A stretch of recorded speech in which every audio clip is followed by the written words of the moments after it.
After decades of abandonment, what will life look like after man? What would it look like after Mother Nature reclaims back what's hers? Well, in today's episode, we get to find out.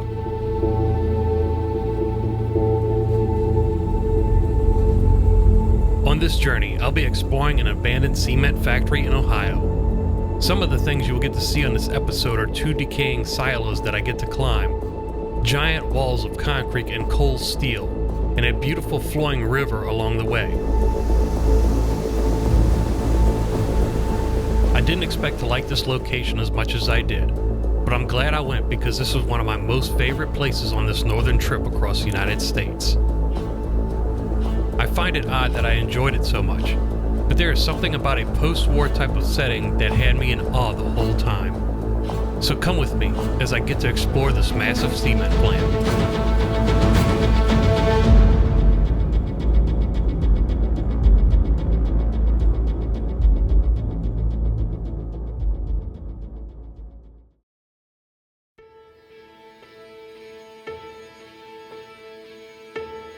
Columbia Portland Cement Company sits on the Muskingum River near Zanesville, Ohio. This plant was responsible for blasting coal and limestone out of the ground to produce cement.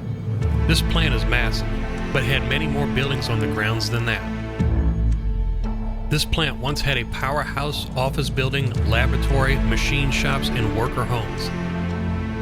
Today, not much is left except giant silos and a few decaying office buildings, but still worth exploring.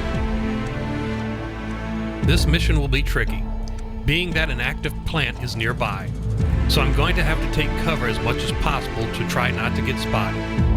I'm going in solo and hope to find some clues to understand better how this place operated. So, let's venture inside and see if we can find any further information.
Got ice. We're not used to this.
I am now making my ascent to the top to see if I can find anything else of interest.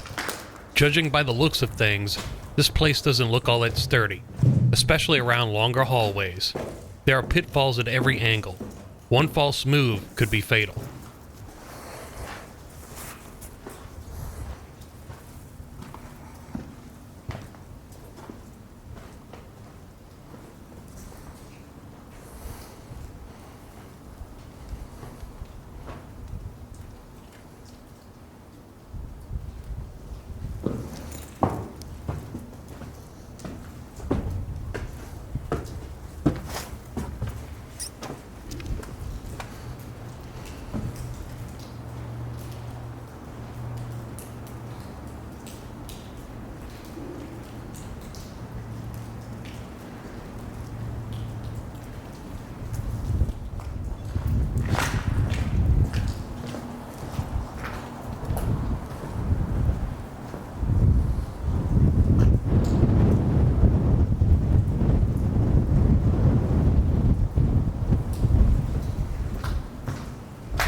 What is down here?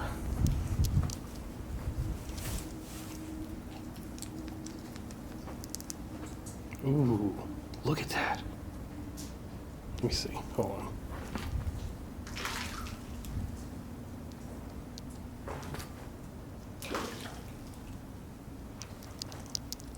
Try that one more time.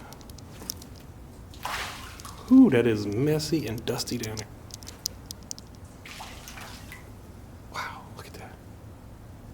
That must be the basement. I'll save that for last. Oh. What fun.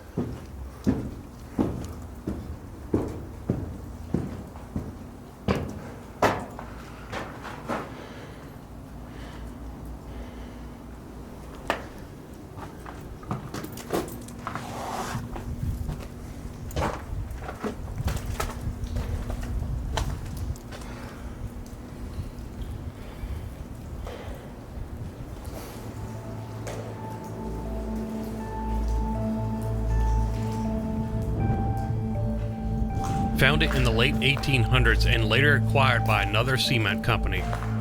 The property featured large open pits where limestone was extracted.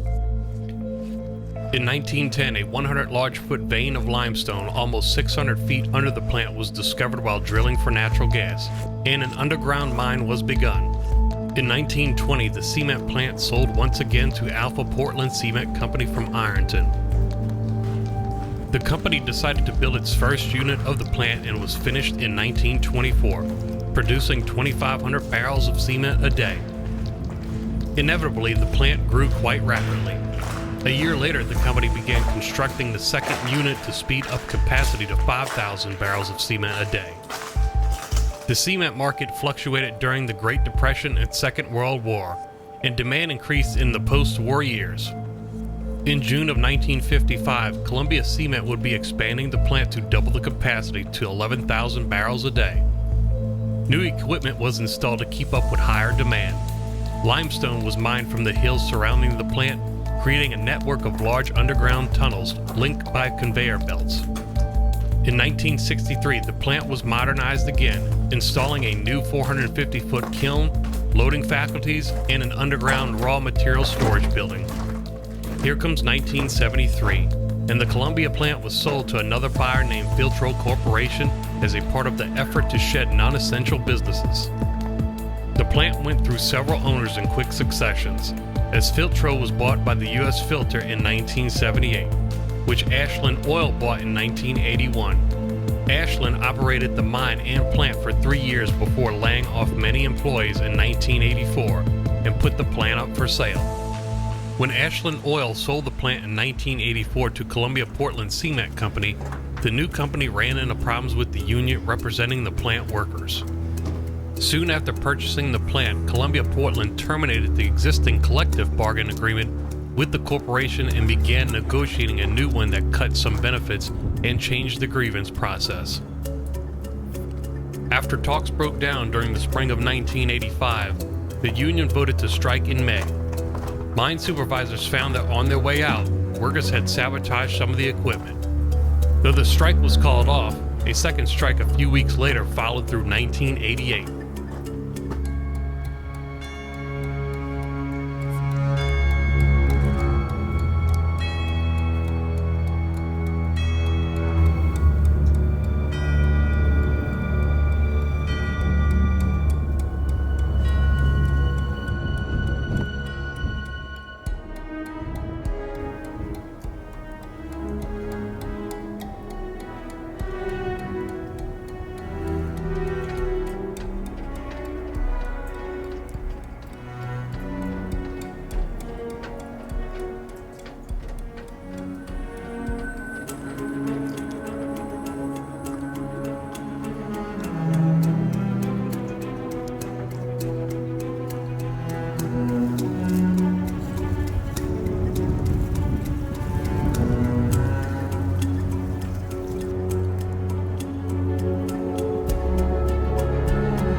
I kind of want to see what's inside that building, but as you can see right about there, there's a big piece, big chunk of the platform that's missing, and the rest of the walkway looks like it's going to fall down any minute. I don't think that one's quite worth it, but there's a lot more to see.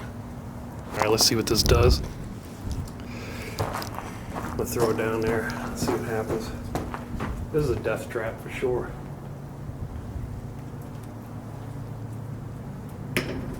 Whoo, that's a big fall. God.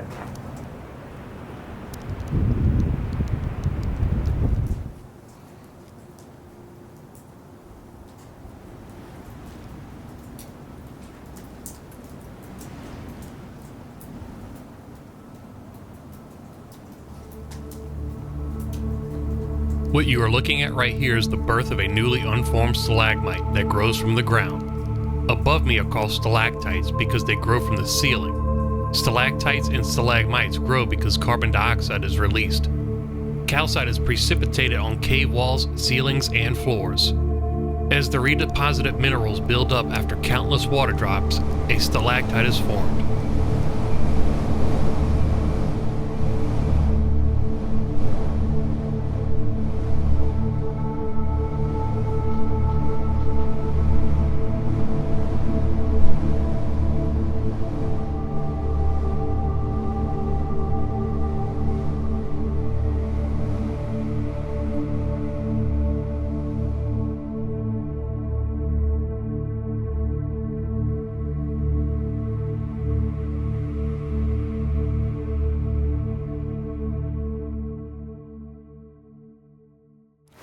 As you can see, that building right there, right where my finger is, right where my index finger is, half of the building's already fallen down on that side, and half of it's fallen down on that side. Probably not a good idea to go in that one.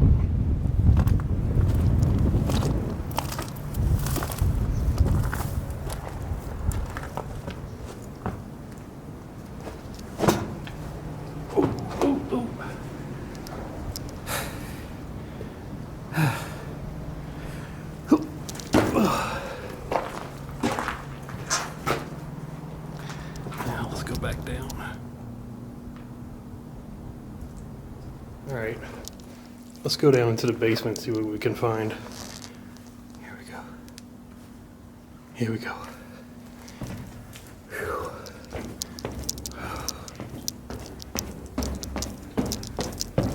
These steps seem fairly sturdy. Whoa. It's murky down here. Whew.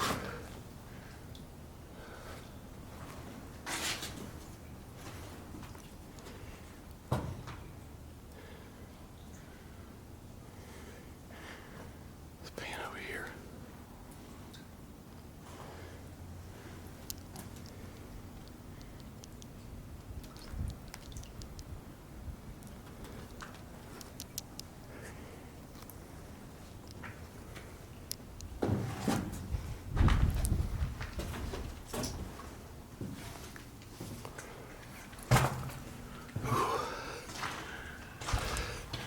This is the belly of the beast right here. I can't walk in there. That's about a good foot of water. Rusty water. Get all kind of tetanus in there.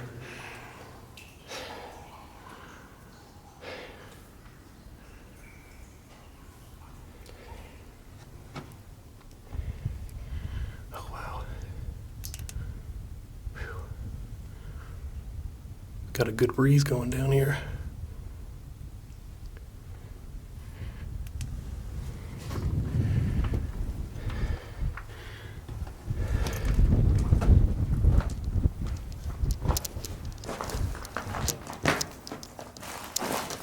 Oh.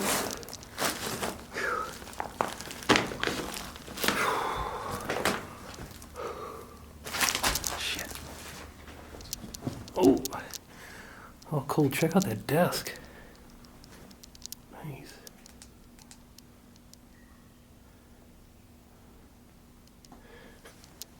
Look at the rust right here.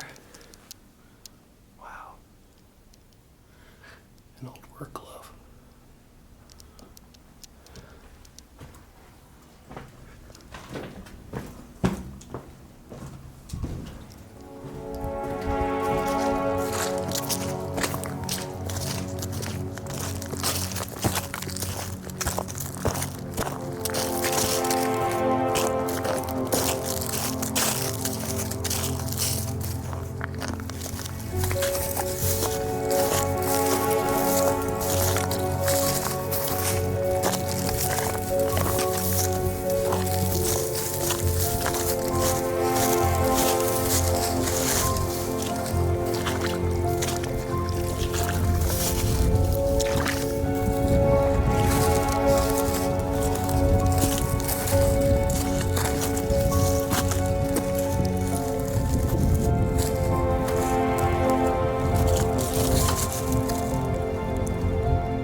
Wow, I gotta say, I didn't think I would like this place because it was too trashed, but like, well, that's what I heard from the internet.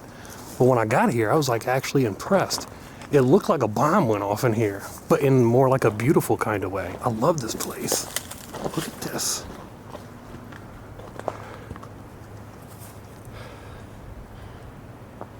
Love it here. And plus you got the river not too far away from here.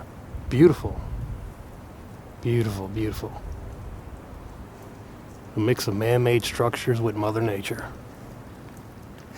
Dip my shoes in the water. That's okay, because they need to be cleaned anyway. Guys, look at this place behind me. Oh.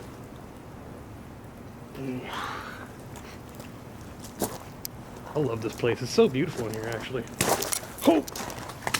Oh my God, I keep on sinking. Oh, now my feet are wet. Dang it. I didn't really think I'd like this place because of what people were saying online. Like it was just too trashed and stuff like that. But honestly, I'm glad I came here. Like this place is beautiful. I mean, it looked like a bomb went off, but I love it here. There's a lot to see. Plus you got the river that way. And it's like mixing Mother Nature with, I guess, man-made structures, right? Nice.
In the late 1980s, significant parts of the plant were disabled and demolished, including the kilns and warehouses. The plant has been abandoned ever since and is slowly decaying. In recent years, emergency services and local military units have used this plant for training and live fire exercises. Soldiers from the Army Police practiced building clearing in its 2007 exercise, and the Sheriff's Department used it for SWAT team deployments. Most recently, it was used by a local fire department to train for building rescues. I went in one of them already, but that seemed pretty sturdy enough. This one, not so much. As you can see, if you look really closely, right about there, I got some offices. But, like I said, this silo, you really can't get up because there's no ladders. They're like way too decayed. I see ladders up here, but you can't get inside the building. Maybe, I don't know.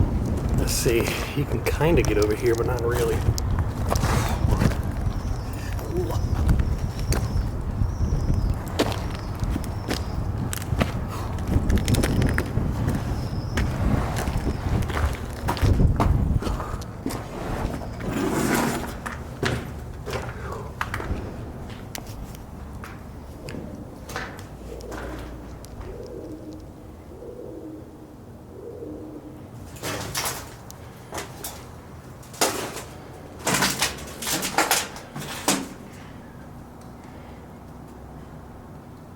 It looks like a bird's been here. Look, check out the bird's nest.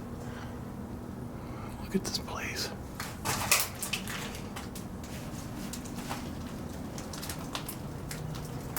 You know what kind of bothers me about this building in particular? There's no graffiti whatsoever in this building. That means nobody's been up here. And I don't like that.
Oh.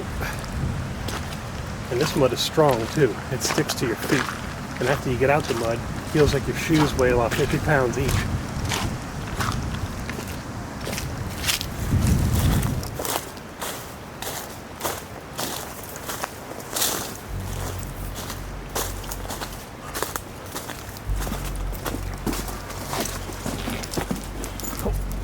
Oh, I think this is the other side of the basement. I hate to go down here. Look how disgusting this is. Oh, oh. Whoa! I almost slipped. Oh, shit. Yeah. Whew. Whew.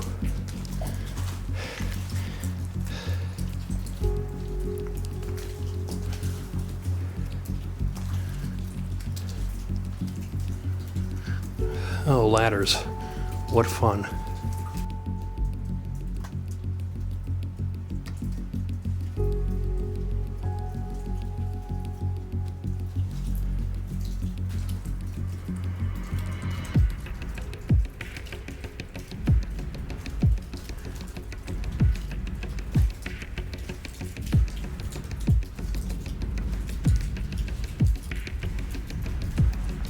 What is that stuff? It's like water mixed with metal. I don't know, I guess it's like a lime scale or something. Look at that, that's disgusting.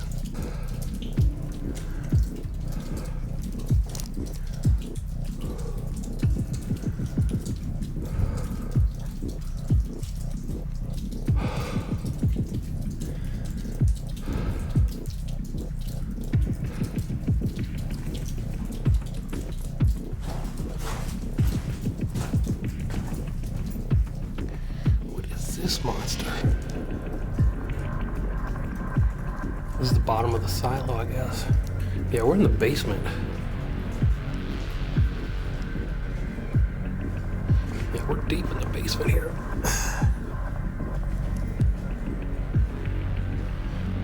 And this is another part of the silo. Some interesting light housings right there.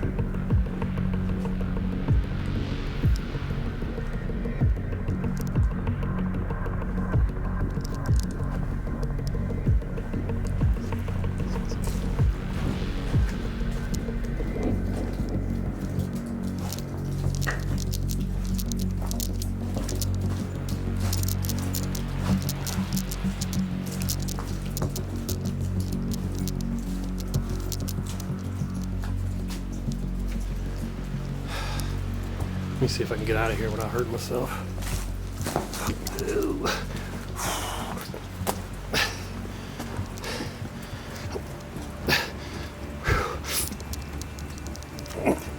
In 2009, the plant was sold to a bioenergy company that built an energy facility across the property. There are no immediate plans to demolish the plant, but much of the area around it has been declared off limits by the Ohio EPA after giant sinkholes started to develop near homes just north of the plant. Investigators found that the houses built over parts of the plant's limestone mine were insignificantly reinforced and began to cave in. As of April 2014, officials are debating a mandatory evacuation of several nearby homes.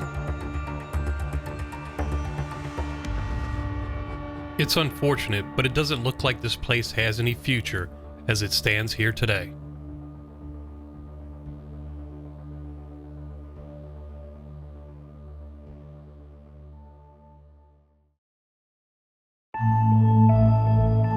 Did you enjoy this episode? If so, please consider subscribing to my Instagram and YouTube at Explore with Rick. You can find further info on future updates and additional photos I took on all of my adventures. Please subscribe and thank you for watching.